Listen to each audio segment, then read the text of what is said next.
the computer. All right, so we are here for a JFH development call with Guru Merkaba.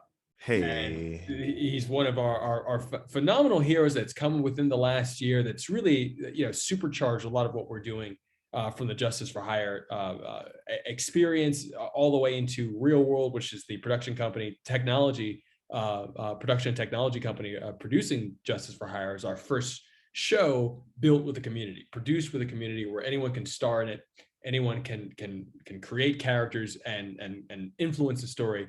And so and these types of calls are open for the entire Justice for Hire community. Anybody who's in the community, whether you're a hero, client, or villain, as long as you have a character in Justice for Hire, we can set up a call like this. And like, I'm Jan. I'm a producer. Worked in Hollywood and in New York. Most of my life, pretty much my entire life in entertainment. So this is this process is very much a part of the development process. Is part of building a strong franchise. And when I say a franchise, I mean the movies that we love, the series that we love, like the Marvel Cinematic Universe, or what else is there? But I mean, DC's got stuff going. DC actually has problems with development. That's the problem. That's the reason that the DC universe, that they even have a DCEU, which is not even an officially recognized term. But one of the challenges between Marvel and DC is that DC has a lot of hands in the pot, and they don't necessarily have someone leading the charge like Kevin Feige on Marvel, who is the producer for all of the Marvel Cinematic Universe films, and very much a chief visionary for where the universe is going, and a caretaker, someone who understands the property. And the only way you can really do something like that is through development. So we have these development calls. You develop your character, develop the story, and we expand out. So today we have Guru Merkaba, who's going to tell us about his wonderful story.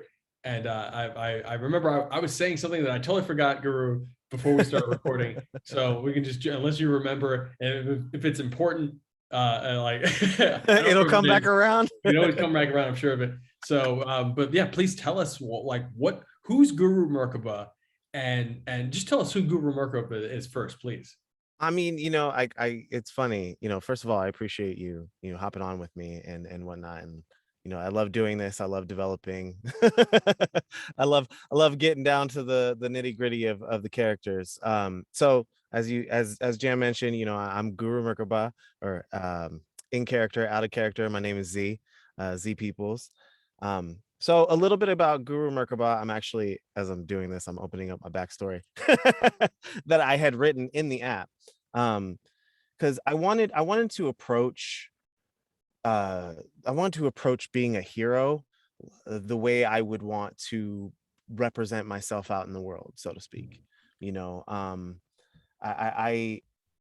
It's all too often that I see a lot of times, not throwing shade on any heroes or things that do this, but like I go out a lot of times and I see in action movies, or I see in superhero movies or comic books and stuff like that, a lot of times it's just the hero flies in, beats up the bad guy, throws him in jail at the end. Like, what if there was something a bit more? I always thought about, like, what about the heroes that are able to dig deeper into individuals to help them look deeper? So I started pondering on that. I kind of pulled from my own spiritual journey and whatnot. And so I kind of tapped into what I call my inner Mer Kaba, and really just sat with that for a bit and just tried to feel what would call to me if I was going to become a hero in the world. And so I came up with this, which is born into a world of anger, chaos, and disharmony. At the age of 13, a young masculine goes out in search of a new life, a way that wasn't wrought with aggression or hate. So for 17 years, he spent every waking moment dedicated to the new teaching of peace, connection, and harmony, harnessing the natural abilities within him, allowing him to create a space where those who are near him become raw with emotion. At the peak of his training, he used his inner Mer Kaba to transcend his body and find his path in life, to connect and heal the world of its lower vibrations and create a new reality of life and harmony. Guru Mer Kaba was born. That's powerful. That's very, very powerful. Thank you. So Please, yeah, Go, please continue. no. Go for it. So I think this is really interesting. I think the one of the first things I wanted to mention here was that in Justice for Hire, we normally shy away from like superpowers, right? Right. And it's supposed to be a universe grounded in reality. But when we say reality, we are the concept of reality as pertains to, you know, all of what we would consider known history. When I say known history, I mean things that are even considered can be considered mythology and sometimes incorrectly considered mythology. Right. And so, you know, when I talk about this stuff, I'm really referring to more so to like Upanishads, you know, Mm, the Vedas, the oldest texts known to humanity that speak of heroes with essentially human beings or superhuman beings that have gained powers through you know, practice, through training, right. mental, spiritual, and physical. And so, that being said, I want to clarify what I mean by that. That in the grounded reality of now, how does that apply? And there are people right now that can do amazing things. You know, there are people, there are elderly, quote unquote, elderly people that can pull trucks and planes. You know, Yep. and this is all well documented. There are people with that can heal others, you know, Hmm. mysterious ways, and all of this stuff to me, it falls into the realm of reality. That being said, you know, there, we don't have people blasting lasers out of their eyes or shooting, you know, fireballs out of their hands, Right. but there is some semblance of honoring mastery and where mastery can take you. Mm, So when we say grounded, you know, superhero or a grounded action cinematic universe, we're talking about action that does span into the more esoteric arts. We're talking about, you know, being able to transmit thoughts with your mind. We're talking about being able to see, you know, clairvoyance, to see into slightly into the future. We're talking, so heroes that have that. My character doesn't necessarily do any of that. Like I'm Jan, you know, I'm a martial artist and I do Tai Chi, and Tai Chi is known for a bunch of stuff that oftentimes can be disproven as BS. So, you know, right. when I say Tai Chi, I mean, hey, I'm a world champion in what I do, and I can do it like in a repeatable fashion. You know, I don't mean the magic stuff, even though I do Right. believe that that stuff can and does work for like for certain people, and those are masters who are more than likely not going to promote themselves on social media or give you a big seminar and tell you they're going to teach you something for X amount of money. So that's Right. a little bit of a long rant about me addressing Guru Merkaba's narrative, his backstory, because the Merkaba or the Merkaba, Hmm. depending on how you want to pronounce it, is a known spiritual vehicle. And that is, if you're not aware of that, there's you can research it on your own. But these are things that if we don't learn from each other and learn from history and from the great masters throughout the world, then we're going to be ignorant and just not know what we're capable of as people.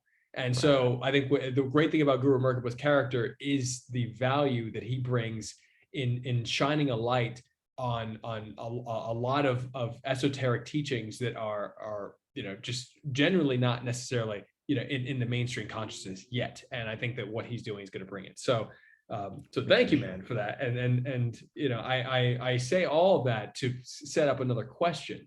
And the question is, what are in your like how does Guru Merkaba, which is your character you own, and anybody who's in Justice for Hire owns their own character, so that means you can spin off into your own stories, anything can Right. happen in those. But in the shared cinematic universe of Justice for Hire, with this concept of quote unquote grounded rules, uh, how does Guru Merkaba play? Like, what are his Mm. powers? What does he bring to a given challenge? I mean, this is gonna be the first time I actually say this on a larger platform. But so I pull a lot of what he can do from of my own natural ability. So I say that with the caveat of I am what you would consider an empath. So I can feel other people's emotions regardless if I want to or not. With, you know, with some varied control over it, you know, like I can intentionally tap into somebody's emotions, you know, what have you, and I can usually, I help guide certain people through certain things.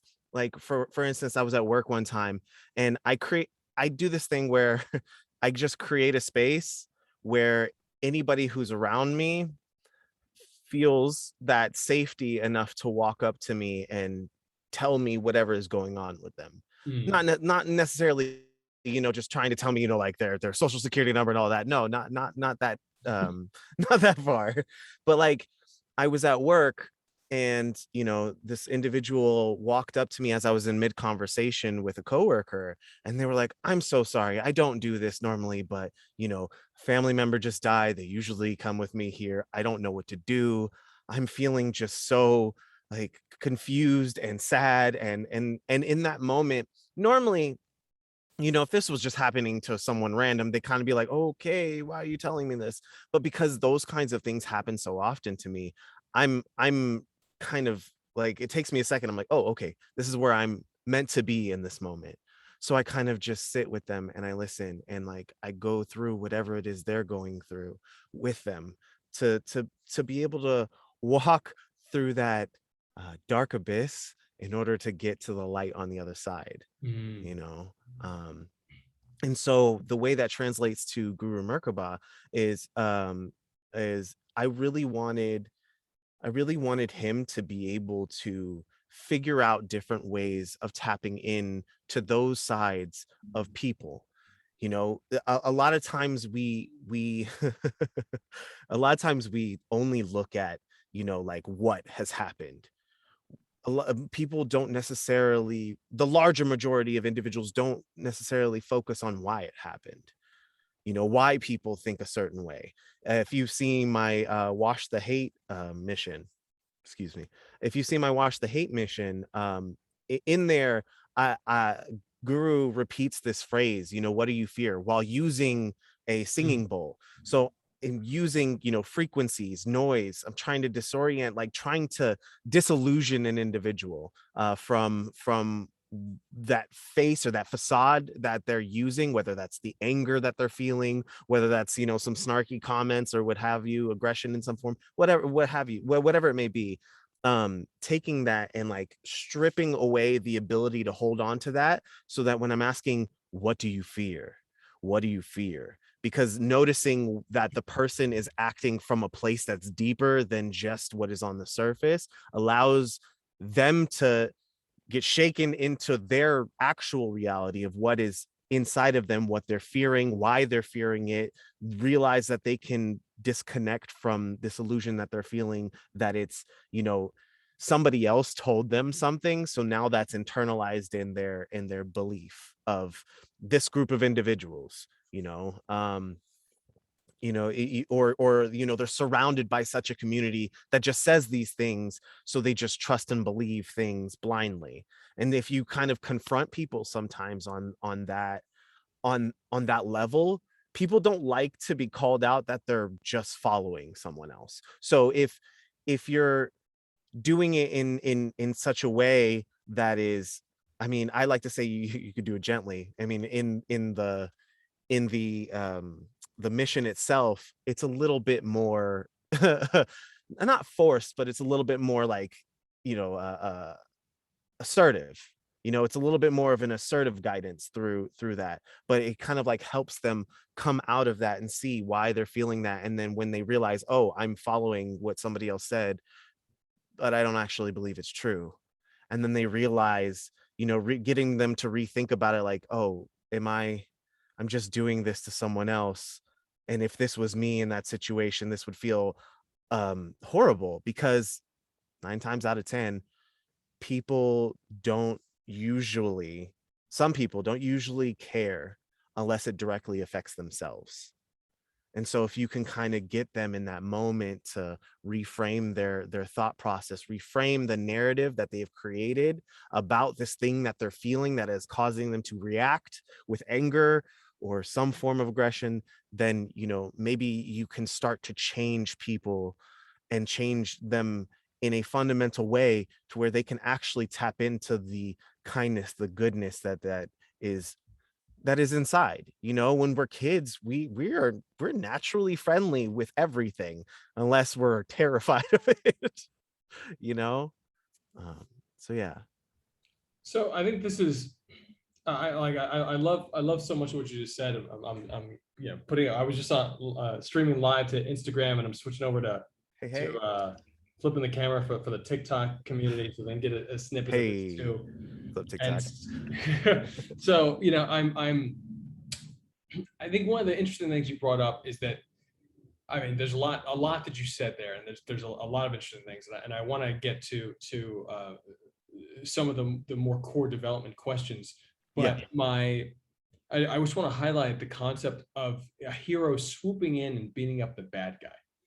And especially as martial artists, like and for those who don't know, Guru Merkaba, produced one of the strongest Wash the Hate videos that we had for our first community mission. He then won the superhero kung fu extravaganza that happened at this past Comic-Con in July, with his short film that he made, which is another martial arts action piece. So we're martial artists that like action. We like the punching and the kicking and the throwing, and but the whole thing is that the punching and the kicking and throwing is a manifestation of a lifestyle that is not about punching and kicking and throwing. It's about loving, it's about growing and nurturing, and it's about honor and respect and spirit and listening to higher power so that you can actually serve the greater good.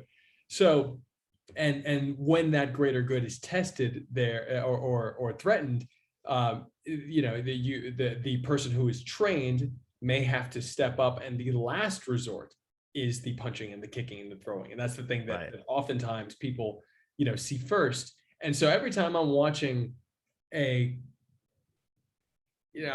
like a superhero movie, and it happens in Marvel and DC. I think I think DC has the biggest opportunity. So I'll preface that, but in DC it's worse.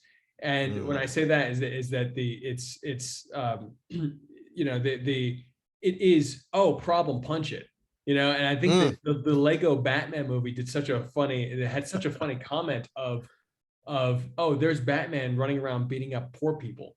I thought that was brilliant. It was such a self-aware Yes. line, because I'm like, oh my God, is that what Batman does? Does Batman run around and beat up poor people? Kind of. Oh my God, that's insane. Like I had never thought of it like that. And so like when it comes to a new world of action, like I want to see awesome action scenes, but I also want to see heroes that are empathetic enough to be able to address the people with the problem. And yeah, there could still be exchanges of fighting, but the fighting should result in something and result in growth rather than result in destruction. Like, because a human being is too great of a resource. Every single person is actually like a battery. Like if you were looking at it in the Matrix from the Matrix eyes, but I mean, like we're so much more than that. We're full of so much power. So like we have to figure out, and that's one of my favorite ideas when it comes to justice for hire, where we could go with this as a community, is actually contemplating new ways for heroes to solve problems while also remaining in the mode of action. And the mode of action doesn't necessarily always mean, hey, hit that person. Sometimes it's parkour is action. District B13 is a phenomenal action film, and the sequel Ultimatum, which I remember a little bit less. But like these are phenomenal action moves, but they're not necessarily always fighting people. As a matter of fact, that there's only a handful of actual fight scenes. It's mostly traversing the landscape. And I think that there's so many opportunities, even down to, I've seen conversations that feel like action scenes, and so for us to kind of re-envision what action means, I think is just a really important opportunity. And I think it really starts with acknowledging that you can't just punch your problems away. And that's not to say that there isn't punching involved. It's just to say that can't be the end. And we need more just more depth to our stories and our characters. And that leads me to the question of, what do you feel like, what are you interested in working on with Guru Merkaba in his current state of development, that you'd like to see, especially from in terms of getting out of this development session? What kind of things are you interested in? Whether it's stories, character traits, or even what are you looking to achieve in your life that you might be able to train through an alter ego, which is Guru Merkaba, what aspects or character traits that you want to embody in yourself, that you could say, you know what, Guru Merkaba is a vehicle for me to transform. So how can I, what are the things I want to like place in this vehicle and workshop and test out? So like, well, I'm just interested in your thoughts on that. Absolutely. What I kind of am hoping to get from this is a bit more of solidifying, a story, not saying not necessarily a story, I guess like a story arc that, Mm, you know, is blended with the JFH universe and mm. things that are kind of happening, I don't know, real time, you know what I mean, real time. Just to kind of see how it can weave the character in, because Forward-looking statements. Well, I'm with you. Absolutely. uh so when I messaged you before, talking about, how I want to show a scene, having Guru Merkaba be recruited, or just, the app shown to him, and like, after having an interaction with you, or Jan in character. Mhm. And so a little bit of the thoughts were, because I'm creating this larger, I don't know if I'm going to make them episodic or if it's going to be just a short film in general, or probably just a film in general, because I can get pretty lengthy in what I edit. But essentially the whole story is going to be called Ascension to Guru. It's a great name. Thank you. That's a great name. Thank you. I wanted to show this character's growth, because like what is out there right now looks a bit more refined and defined as like a hero with intentions and goals and morals and things like that. What I would love to show is not the backstory, but what happens after he comes back. Like after his journey, spiritual journey, guidance, etc., pilgrimage, nomadic, lifestyle.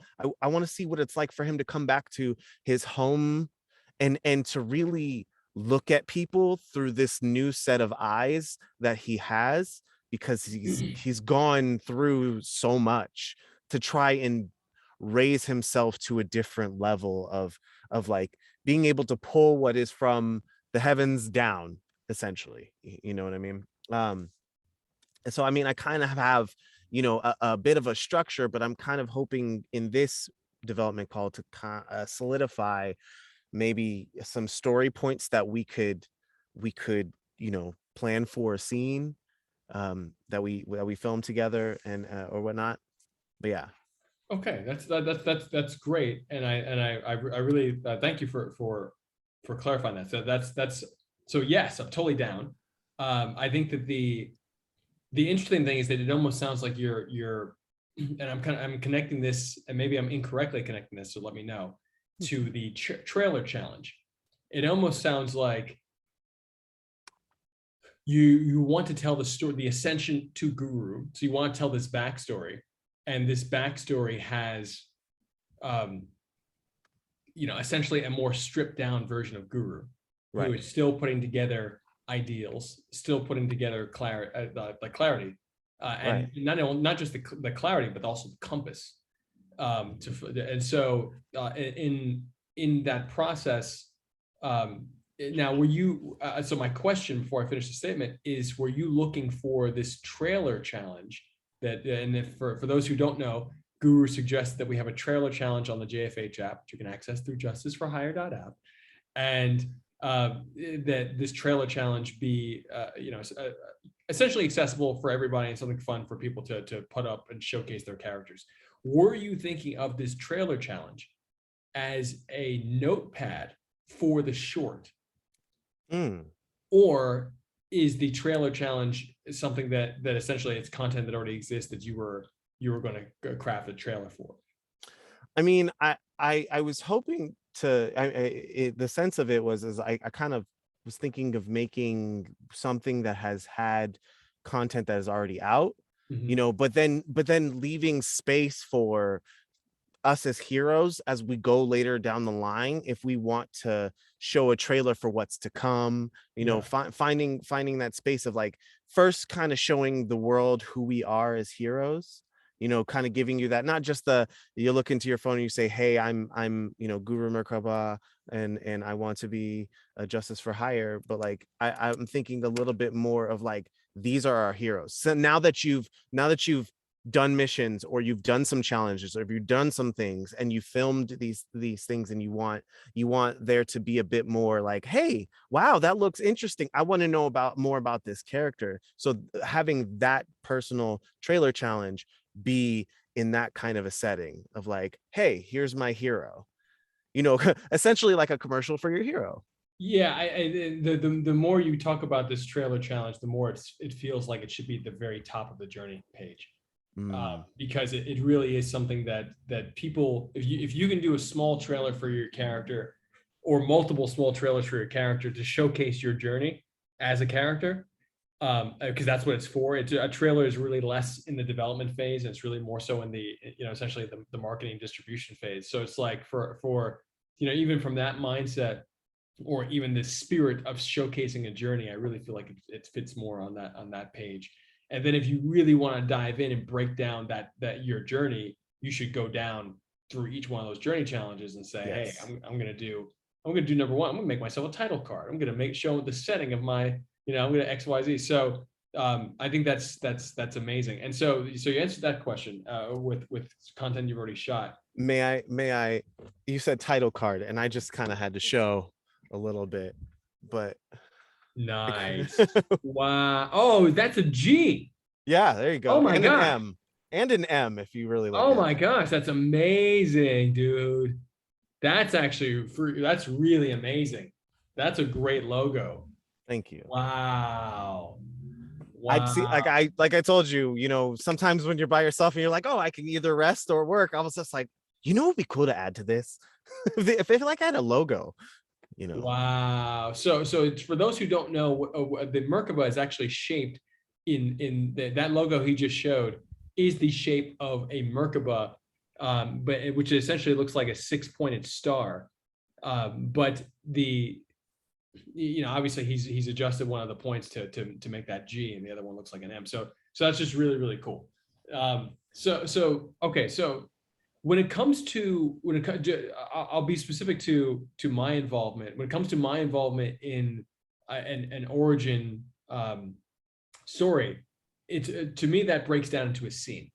So, or it might be multiple scenes, but I really think that an origin story is really more so about your narrative and your experience, and however we cross over, that's Right. if there's an outline, and that's really one of the first steps that I'm sure you're aware of, because you have filmmaking experience. But that outline of like, per scene, this scene 1, scene 2, scene 3, scene 4, wherever I come in that experience, that's something that I'm happy to talk about. I don't know if you have an outline or not, but I think it really can be broken down into numbers of like, okay, Jansen, I would need Jan for this scene, Right. 1 scene or 3 scenes, etc. And really depending on how long you want your narrative to be. And Right. normally a feature film script, and I'm saying feature length, meaning 88 minutes plus, Right. is normally 50 to 100 bullets in Right. terms of an outline. Right. So if you were doing a short film, maybe it's 10 bullets, and so and each one of those is 10 scenes, maybe it's 5 scenes. So I think that, and I think all those are viable, because I think we're in a period where, especially even as a production company, as a team, what we're doing, we are building momentum. We're constructing a machine that's going to allow us to actually really expand these characters in as we go. So as long as we tell a solid, I look at the stories that are told now as foundational for what's told next, rather than the Hollywood mindset. Because when I have conversations with other producers, not all of them, there's a few producers that, like, especially there's like one hotshot producer, shout out Atit Shah, super hotshot young producer who is part of the Real World family, and he's one of the guys who gets it. and he's one of the only producers I've talked to in recent years who doesn't say, hey Jan, why don't we, everything you've done, that's real cool, let's go to Netflix or go to Amazon, etc., and start making this for real, and as essentially reshoot everything that we shot in a more premium way, quote unquote, and essentially cut out the exact magic that we have that is helping this to grow. So it's like, well, which essentially means us, like as a community. Like, why don't we cut out the community, reproduce it, and then package it and sell it the way everything else is packaged and sold? And that's a huge problem. Like that's the exact opposite of what the right thing to do is. So when it comes to our stories, and bringing this back to yours, I think that producing a really solid, tight, narrative, even if it's short, even if it's 3 to 5, scenes that you feel great about, which you could always expand on in the future. You can always say, hey, like the cool thing about this type of storytelling, this episodic cinematic universe storytelling, is that there are moments between moments that can always be expanded on. So I think that if you have something that's like, I was this, I learned about JFH, etc. I saw an opportunity to transform, to apply something I felt inside to reality, and then I became that which I wanted to be. And it's not because of JFH; it's actually because of you applying what you want to do in reality. And I think that's where the magic of the principles that you already have access to, that you've had access to prior to meeting us. And that's really what JFH is. It's just a platform for you to apply yourself. And when I look at again, what we're doing with JFH, and I say this to everybody, I mean, and this, but this is really more so for the wider community watching, is that we're not a real life superhero vigilante app. We're a show being produced with the community about a real life superhero vigilante. But so I mean, and like it doesn't. It's that simplifies it a lot. But it's like Uber for heroes, right? So if you're a driver and you want to drive people around, then you use Uber or you Lyft or you use both of them. So it's or you have other jobs where you're doing something similar. So you don't have to. Or you may just drive yourself or your family around. Like, so in other words, being a hero is not limited to the app.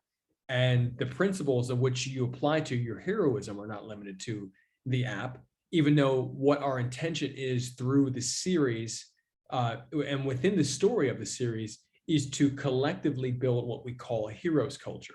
And this heroes culture where we're recognizing that we all actually need to show up for each other in our own lives. As heroes, we need to show up as heroes in our own lives for ourselves and for others. So those are but we can talk about that all day. So back to Guru Merkaba, I think there's a lot. I think you doing something small and awesome will actually have wonderful ripple effects for not just your story, but for the stories of others to be inspired by and to build upon in the future. Absolutely. Absolutely. And I mean, I have a rough outline for the scenes and everything where I was hoping things would take place. Just as we kind of are able to talk through maybe the scene or two that I was thinking of having you in, which essentially would probably just be one scene, if I'm being honest. But it's the way I see it is just different camera shots. So I have to make sure that everything doesn't come out and like, oh yeah, this was supposed to be actually 2 scenes. Never mind, sorry. I did want to address something though, because like I want to point out this really good piece of the app that has catalyzed this thought process of why I reached out and we're having this call currently, is because I was looking through the journey challenge and I was reading the descriptions and I was going through and I was really applying those prompts and whatnot to the character, to Guru himself, and really and that showed me what is needed, and that was like what was the prompt? I think it was the setup, what catalyzed you to see the world in a different way, to want to do something different, that having that, I was like, oh well, in order to do that I feel like we'd have to go back and tell the story up until this point of like what is happening for these things to happen as the larger narrative for the character themselves. Um, so more specifically, the scene that I was thinking of, if you're ready to get into it, I didn't know if you had Yeah. any other questions Yeah. for Yeah. me. No, Okay. this is great. I know I'm pulling up notes. Um, I know I had reached out and I kind of gave, just this brief idea, which was, I wanted to show Guru being recruited into JFH, it's taking place before what we see in the Wash the Hate. After his travels and he returns home to the Bay Area, seeing the condition, the people's of the people's hearts and minds, becoming a little bit lower, he takes it upon himself to like want to heal and help his people. Um, Either I was thinking during one of these encounters, things get kind of out of hand, maybe a bit too much for him to handle, maybe not. And you know, we might have you coming by, or someone had ordered a hero and I didn't have the app, so I didn't know about all of this, and ordered a hero for a disturbance in this alleyway or disturbance in this area, and you're coming in to help what seems to look like I need help in the moment, where then you just you're coming in, and as you're coming, you're doing what you normally do, but instead of, I really want to bring what you were saying is like being able to bring something to the community that people that would ignite people's uh desire to do, to take that out into the world and to apply it. But it would be like, for the first time, maybe you have a hero on your team that views this whole interaction a little bit differently, doesn't want it to escalate into being too aggressive. So like, while you might be throwing punches or things like that, or they're coming left and right, I might have to like, intercept a fist so that it's not getting too violent for everyone involved, so that we can start to work to kind of do what we were saying, approach these things from a deeper area, and kind of see how this hero might eventually apply all of these skills that they have. So like the way I put it in my notes was, you getting a ping from client, you request only to find Guru in trouble. After sorry Seeing how Guru handles the bad guys, so minimal hitting, stopping some of your full-on punches, or tapping into the root of some of the bad guys' issues, essentially promoting nonviolence in that whole situation. Having that interaction, you'd be like, you know what? Like after we're just done fighting out of breath, you're like, it'd be cool. Yeah, I got this app. You'd be really great for it. Have you ever thought about like helping the community in like a bigger way? Oh man. I mean, like maybe bring some backup next time, like not do it by yourself, or I don't know, like what have you, but like to show the levity of like, I love writing comedy with this depth of seriousness to it. So of like kind of bringing that in and kind of launching Guru into this series, where he eventually debuts as a public hero, and that launches the ascension, that's part of the ascension to Guru, where I start to go find, I'll tell you later and not tease it. So this is interesting. I think I think one. So one of the, and I think one of the greatest opportunities that we have is, especially since we've only released four episodes so far, and these four episodes are for the most part very open ended. And so like there's a lot of flexibility in the universe at this point, and and we have stuff that's more solid that's coming. So that being said, that when it comes to uh, us launching JFH in different parts of the country before the world, because the world is a different beast than America. Like America has its own, like there's a way to launch in America, there's a way to launch overseas. Right. So when it comes to like going city to city and launching, I like the idea. I like the idea that every city that we're in, we've actually like launched, like done some sort of like official launch, Right. where either it's Yeah, and right now you're helping me with like story development, right? So like when it comes to like us going to Florida, yeah, you're in Florida, right? I'm actually in the Bay Area, California. Oh my God, why do I keep thinking you're in Florida? I Oh. don't know why. So okay, so you're in Bay. Oh, okay, you're in Bay Area. Fantastic. Okay, so let's say we're launching in San Francisco, Mhm. right? And which and launching in Bay Area, and we need to go up there physically to make sure everybody like uses it, like that nothing's wrong with the app, and like we just shot a scene on Friday in New York about the app not working in Union Ooh. Square, New York. Oh. And so like and Tommy, who's one of our Tommy and Andre are like in real life, in character, not a character, like programming JFH. So Tommy's in the scene, and this is a spoiler, but essentially he meets his girlfriend by testing the app. He creates a fake mission, and she shows up ready to help, and he's like, hi, and I'm like, hey man, that's super inappropriate. Right. But like that's the that's the scene, and they thought it was hilarious, so we shot that scene. We shot it like in minutes on a phone, Right. so it's I feel really really good about the concept of, hey, app launching a new place, let's go to a new place to make sure it works. Right. And maybe we do this only sometimes, because obviously like it may be very challenging to do it all across the nation, and we are nationwide right now. But I do think that there's always something that can bring us to a place as the app is just launching, and you can be one of the first heroes in the Bay Area, and I think that's really dope. And like knowing that you're in the Bay Area makes it actually that much. We were just talking yesterday about going to San Francisco. Oh, So wonderful. like we were literally just talking about that. So I'm like, huh, this is actually kind of dope. So so now I guess where my mind is going is to something you mentioned in terms of like teams. Mhm. Like there's I think there is a version of this kind of tour going and launching where we create a street team, some form of like patrol team or something like that, and we start going through JFH, like just kind of onboarding, like, hey Right. guys, this is in person, just like our New York meetups used to be. We would literally do that in person in New York pre-COVID. So I like the idea of having that kind of experience, and I think that's also an opportunity for the, depending on how we do it. If this is really focused on your story, I think there's an opportunity for you to potentially bring other heroes on. Like other Yes. other folks who are in the neighborhood who might want to like be in the scene, who are part of your story, and Yes. we're kind of walking through this.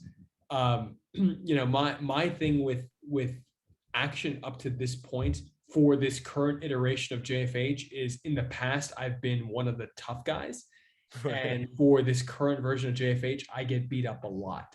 And the main reason for that is because mostly because of insurance. Like I'm like, huh, I don't. Well, like we're producing this independently. Like when we started, there was like just no cash for even considering insurance. So, and not to say that anything we've shot in the past has had insurance for like fight scenes, because more than likely it has not. But what I'm getting at is that I felt more comfortable putting myself in danger than putting somebody else. So I'm Right. just like, okay, you know what? Hit me, Mhm. beat me up. Like, and even Right. though I'm the hero, like the way, like in my scenes, I'm like, oh, okay, well, you know what? Let me take a beating, kind of like Jackie Chan and Charlie Chaplin, rather than try to, because I can sell hits, I can sell falls, and I can break fall hard on concrete. I can do all this stuff. So I'm like, let me do that because it'll just look better and it's safer for everybody, and I feel like totally fine about that. So I think that as we're going forward, unless we have specific, unless you have folks and I think you do, because of what you shot for Superhero Kung Fu Extravaganza, I know you have folks that you can do cool fight scenes with. So Right. that's already apparent. So maybe it's something where, um, I like however you want to set up the scene. I think that's great, but I love the idea of, and what I'm saying is it doesn't have to be me doing the hitting. Right. Right. That's Right. all I'm trying to say. It's a long way away of me saying that it doesn't have to be me doing the hitting. that I think it's really more so about me being there and watching how you guys are and maybe participating, maybe not Right. in the action, but watching how the heroes are handling it, and then seeing how you made a different choice than everybody else.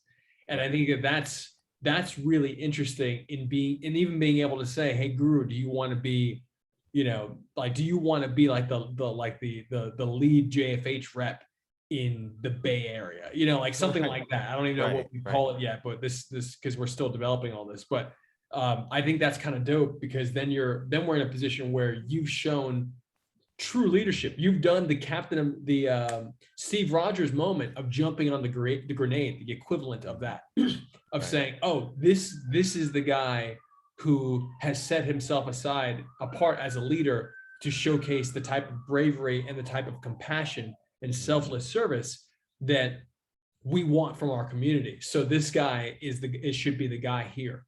And I think that's a really interesting, awesome message. And I think that it doesn't, I think it's as simple as when it comes to my involvement, show up, there's a hero meetup, first Bay Area hero meetup, go out on a patrol or something like that. We've onboarded clients, like there's an issue over here. And maybe as we're onboarding clients, like so it doesn't, meaning that maybe we're just patrolling like real life superhero style while we're still building a client base in the Bay Area. Right. Or maybe we're even putting up ads, like, Yeah. putting up posters of like, so people can hire us. And like, hey guys, we got a mission. First mission in the Bay Area. Yes. And then like we go out and then like it's a brawl. And I was like, oh my God. Like my character's response these days is, oh God. So maybe like, and then you jump in and then like you handle it totally differently, and then everybody's like cool, calm, and peaceful. And it's like, oh my God, this guy did a great job. You should be the one. Like, this is gonna be great. Like you should be the hero that guides all the other heroes. So no one's like just killing each other for no good reason. We need to take it up. So I think that's really, really, really. I mean, I'm interested in your thoughts of that kind of scene. Again, to summarize, Bay Area meetup, going out, maybe like you're putting up posters so we get clients, getting a call, getting excited. And then fight scene, see that you handle it differently, cut to hey, like you should really stick with this.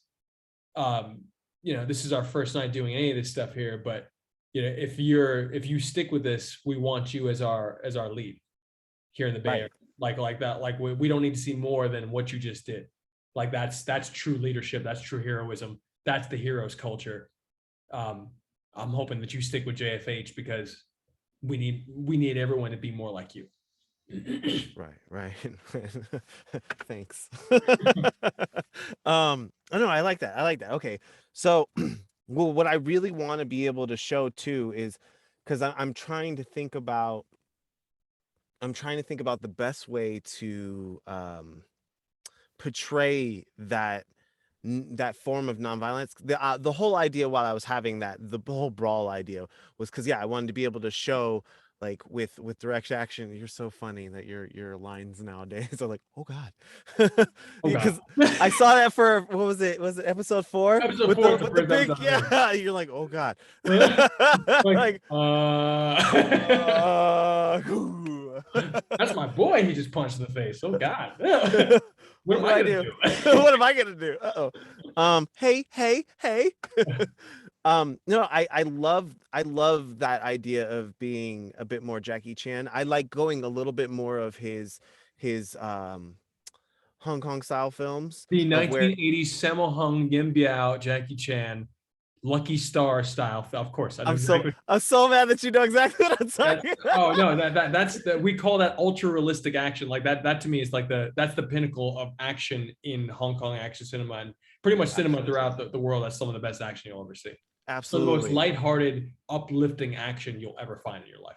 100%. Like my favorite movie of all time is Drunken Master. I No. love Drunken Master and Drunken Master 2. Like those are like I really wanted to do action after watching those, because I love the way Jackie would he might catch a fist, or he might block a fist and then like put it down for them to sit on and be like, you stay here, and go off and do something else. Like there was a lot of like, whoa, that was crazy and amazing, and wow, that was hilarious in it as well. So being able to kind of show that in the scene itself, I wanted to go a little bit more of the approach of like, I don't know if we have any other heroes around. I've been working with shout out to Urban Ninja Action Team. Um Urban Action Showcase? no, Urban Ninja Ninja? Action Team. My the not mine. Oh, The stunt crew that I've been working with oh, nice. for Okay. for the Wash the Hate, and more recently the Kung Fu Extravaganza one. Nice, nice. Um, so yeah, I was working with them. Great group of individuals. They came together for the Wash the Hate. It was beautiful. Shouts out to them. And for the second one, you saw my my sensei-ish person in that next one. It was amazing. Last minute was like, yeah, I got you. Don't even worry about it. I was like, oh, thank you so much. That's So I awesome. mean, I would love to reach out to them, but also I was just kind of thinking like, because we don't really have um many heroes out here in the Bay Area, actually, at least that I've come across, and I've kind of like I've looked to see what new heroes have You popped mean into the in app. the JFH community? Yeah. Absolutely, Yes. yeah, yeah, yeah, Yeah. yeah. And so like I mean, I would love to involve anybody who's out in this area as well in that shoot, or even having other heroes who might be in the vicinity joining us, so we can kind of see a little bit of that happening.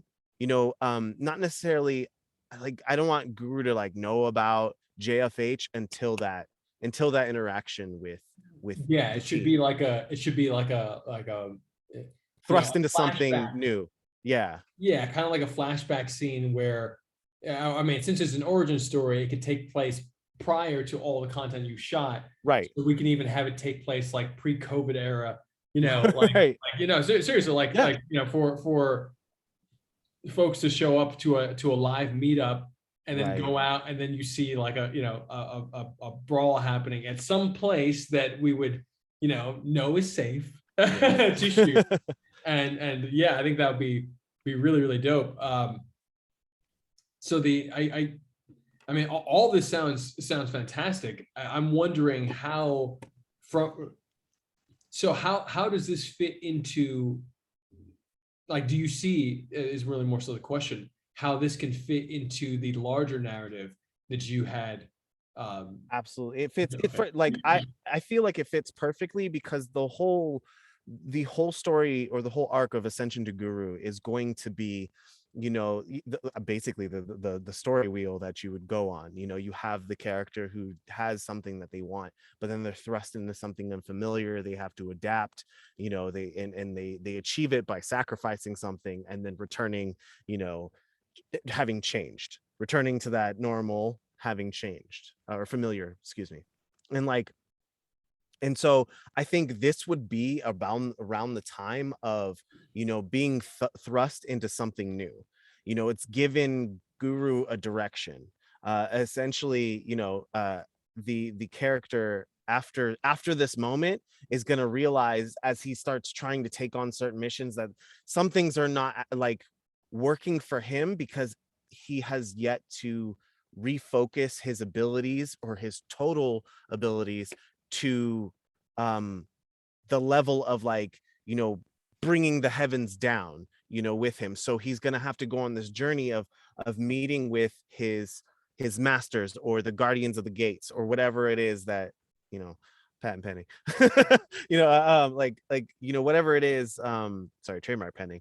Have him meet with them in order to give him that next key, in order to, or unlock that next chakra for him, in order to finally reach where he needs to be, and to learn how to, at the end of it all, bring it all together, bring the council together, essentially, in order to help be the hero that he needs to be, fully within this world, both in JFH and out of JFH. So do you, I mean, that, first of all, that sounds amazing. Is there any sense of do you feel like there's anything in particular that you'd like to workshop? Um, okay, because I was working with a homie of mine. Shouts out to Ninja Turtle. That's a secret identity. Um, uh, so a little bit of what I've been trying to work with. I would love to workshop maybe some of the names or some things. Like, so essentially what I have right now is we had him as either the seven heavens or the seven chakras that Guru is trying to achieve. And through each one of these, they're going to be, closely tied to an element, maybe not the physical element itself, but an application of said element, you know?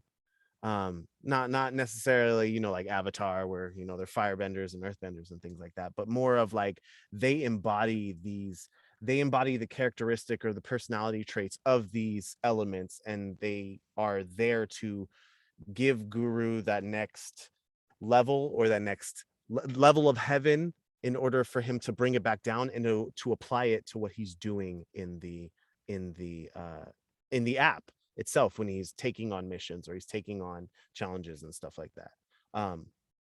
So I don't know. I feel like I feel like having something like the seven heavens or the seven chakras, I like trying to go a little bit, how do I say this? A little bit different than the normal path that has already existed in film. Like how you said before, a lot of times you have people in the industry that are very much like, we should make the next SpongeBob. Excuse me. Obviously my voice didn't want to say the name. It's like, like, oh, we should make the next Spider-Man movie. Like, no, we should make something new that is doing something a bit different, so that you're not feeling like you're watching the same movie or the same thing. And that gives way for other heroes to be able to be like, oh, I could do something different, or I could do this, this way, and it adds that, I don't know, boost of variety for everyone. Dude, I mean, I love everything you're saying right now, and I feel like the only thing the only thing I'm really looking to see next is either an outline or a script of what of how you would. I mean, I don't need to see your script. Like it's your script that however you Right. want to handle that. But I'd be super interested to see it, especially in how it relates to like the JFH integration, because Absolutely. it's super inspiring to me that you're thinking like this, and I just love the idea of being able to say, hey, you know what, we're going to head up to the Bay Area, we're going to shoot this thing with Guru, at this particular time, because we have a script, he's got a team, and essentially it's like, hey, show up and get the scene done, and it's good to go. Yeah. I love that, and I just 100%. like I would totally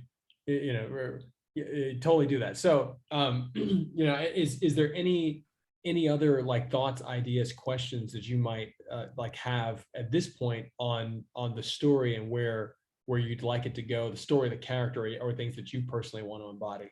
I mean, I feel like this is more of a personal question for you and your character. I'm curious to know, why is your character taking more of that stance, apart from the insurance? I know that you're playing Jan. So funny. I know you're playing Jan in this more not passive role. So I'm kind of curious as to like, how does that translate to what has been seen before? Like, what caused your character to have that sudden shift? Because it also helps me figure out how to relate with Guru to your character, and to be able to like build off of that, if that makes sense. So I'd say that are you asking personally for me out of character, or are you saying in character? In character, because you So had mentioned insurance. sure. So in insurance is an out of character Right. statement. So like and also out of character, everything prior to this current iteration of JFH is not necessarily canonical.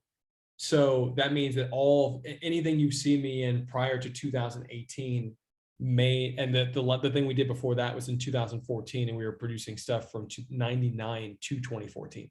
Okay. So, you know, we're doing this for a while, just trying to figure out like what's right. Right. And so all of that previous stuff, it might, you know, it might make it in, like something maybe referenced here or there, but those were completely different characters. Okay. And honestly, the character I was playing at that point in time was a fraction of my you know, my interests. And it was a fraction that I essentially wasn't comfortable. To a certain extent, I felt like I wasn't comfortable being myself. So I split myself into not just two characters, but four characters, the fathers and the sons. Got it. And I was like one half of a duo, a second generation of fathers and sons. And it was, you know, very much inspired by my life, but also I felt myself not being able to be myself in that role. And I got a lot of resistance, even from the industry, for the character names, etc. And these characters may come back, maybe without me playing this character. And I've had deep thoughts about that for a very long time. So that being said, like the attitude for which I used to play in action scenes was me portraying this character that was a fraction of my feelings and the depth of my soul as a person. And rather than using the character, you know, when you're writing and directing something as a filmmaker, if you're a creator and you just have a phone and you're making something, you know, I think it's the freedom that you have should not be taken for granted. And so I was taking that for granted by putting myself on rails. And I've done that so many times in life. And when I, you know, probably between, yeah, you know, like you asked me a deep question, so I'm going to answer. No, I love it. I love it. Between 2016 and 2018, when, you know, I was, you know, pitching, you know, I essentially ran out of cash in, you know, with a family in LA, to be completely honest with you, because I had, you know, a whole bunch of investors lined up to invest in what is now Real World. And I was at, you know, like consulting at Universal Music Group, bringing this thing in there because I thought they were our partners and all this other stuff, and or were going to be our partners. And when they pulled out of a deal, all my other investors pulled out, and I had this amazing like moment of just being like, oh my God, what am I going to do with all of this momentum built up with no way to fuel it? And a lot of things that didn't work in my life were flushed out in a very painful way. And because of that, the Justice for Hire as my lead passion project that was the flagship for my production company, I had to really reconsider what it was I was trying to say with that. And you know, and I think that this is kind of where we got to in the beginning, and so you said it would come back, and it's come back, that essentially getting into entertainment, knowing that you can influence people to essentially be the best versions of themselves. Like, it's not about power. It's about the ability for others to recognize their power. And if we have an entire culture, or the majority of our culture is essentially taking power away from people, down to alcohol, you know, like down to literally what you consume, what you put in your body, you're taking power away. Like, how can we make an adjustment? How can we use Tai Chi to redirect the energy toward the goal of people being the most powerful, most beautiful, most wonderful versions of themselves? Well, the place where they're most open is entertainment. So why don't we use that? And so, like, when I reconnected through all this pain, everything getting flushed out that was unnecessary and very painful, when I was left with only these core ideas, I said to myself, well, if I can't do it for myself, I can't help anybody else do it.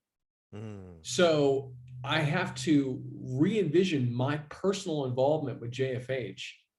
And there's no character that I can create for myself. At that point in my life, I was like, there's literally no character I can play. I am going through too much. This is too much of a movie. You know, like separated, about to start a divorce, all this other stuff. And I was just like, man, like, I have a child. This is like, you know, rebuilding my life in New York.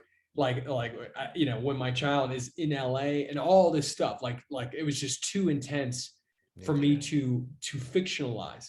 And so I said, how can and I was shooting documentary content at the time, hyper stylized documentary content, was like the first well-paying gig that I got after being so broke that I had to deliver for Postmates to make cash. And honestly, the delivering for Postmates to make cash was me getting the inspiration to say, JFH should be an app. Like literally it was that. And so I'm like, man, this is great. And and that doesn't mean that I wasn't still in the startup ecosystem. I was going from investor meetings to delivering Postmates, and I was dressed to the nines while delivering Postmates because I just needed to get cash so that I could even visit my son, so it was like real stuff, and so I was going through all of this and I was just like, this is what heroes go through. This is what it takes to purify your heart and mind. So this is the story. And when I really connected to that, I spoke to a handful of friends that I trusted as storytellers, and I just said, I'm just going to reboot JFH, and my character is me. I'm playing a fictionalized version of myself, and I'm going to take this documentary style approach that is like very cinematic, and I'm going to apply it to capturing aspects of like this hero's journey that I'm going through and framing it within a cinematic universe model that is essentially like the comic book narratives that I grew up with, and the Marvel Cinematic Universe structure that we see today is just one implementation of it. So, from there, like 2 months after that decision in 2018, we started doing live meetups, and these meetups were, we started differentiating between in character and out of character, and saying like, hey, we're shooting a series. We're not like, people really wanted me to say, hey, JFH is actually a vigilante app, do that. And I was like, no, that doesn't seem like the right thing to do. Like that actually requires so much red tape. And that's not the battle I want to fight. I would rather make a near future sci-fi. I'm just playing. I mean, but what I'm getting at is that like sci-fi becomes the future. Right. Like, I mean, 100%. even down to what we're seeing in culture today with the vaccine, et cetera, this has been pre-visualized in sci-fi. So all this stuff, when we pre-visualize reality, it becomes reality, whether it's good or bad, it just 100%. Happens. So why don't we do a better job at pre-visualizing reality and use entertainment to do that? And so JFH for me, when again, out of character is that, and in character, it's let me play a character that is, very, very closely related to my journey in real life, but, with more emphasis on martial arts and less emphasis on the entertainment, very like no emphasis on the entertainment, and just saying, hey, look, this guy was a martial arts guy who wanted to, he was trying to make a business to be a good dad. And, essentially was trying to make a Tai Chi app, and like that didn't work out because it got interrupted by someone, beating up on their girlfriend, which happened to me in real life during one of my real world meetings, which was the final straw for the JFH app. It was the Postmates first, and then someone like essentially like roughhousing their lady in the middle of a real world meeting. And then I had to like, call the cops, and because that person threatened me for stepping in, and then the cops didn't show up, and they were like, hey, we're not going to be able to be there anytime soon. They were right around the corner. And so I was like, okay, but the guy got scared that I called the cops and ran away. And I was just like, the alternate reality version of this, which we shot, which is in the JFH series that you'll see, is an action scene. It is the reality of transitioning from the hero struggling to make something work to realizing that what he needs is, or she needs, or whoever, what they need is right in front of them. And that, so my character arc is, I don't need a Tai Chi app. We're making JFH. And like the way for me to prove, to be the best dad is to be of service to humanity. And to be of service to humanity is to make sure that every human being is empowered to be the hero in their own life.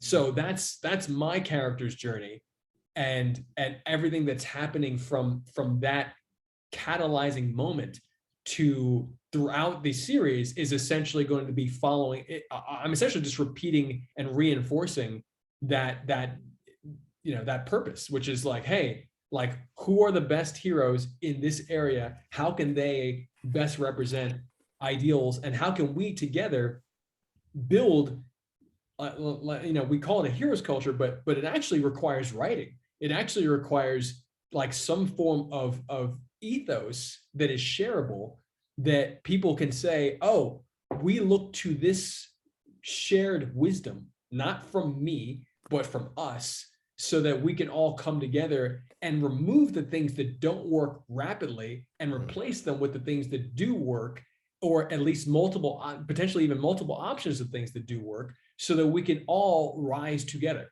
So like that, there's a really long one. You asked a deep question, man. I appreciate that. See, I told you my ability works. Um, well, and that's amazing. I appreciate you sharing that, because that has given me some thoughts too of like, what is the kind of dialogue that we're going to have. I like really being able to pull, real emotion, or actual kinds of conversations that you don't really get to see modeled too often. So whether that's being open and raw and sensitive about something that's going on, like thinking about in this at the conclusion of the scene, as you're kind of telling me about JFH as the app, and being the hero, being the liaison of that area, or whatever it is, of me being like, I have to know, like what caused you to want to do something like this. Like this is a wonderful idea. I mean, but you know like where I use whatever my ability at that moment is, if I'm able to tap in and just be like, hey man, like why why are you doing this? What is deeper for this for you? And like having you being able to like, what is the deeper part of this for you? Excuse me.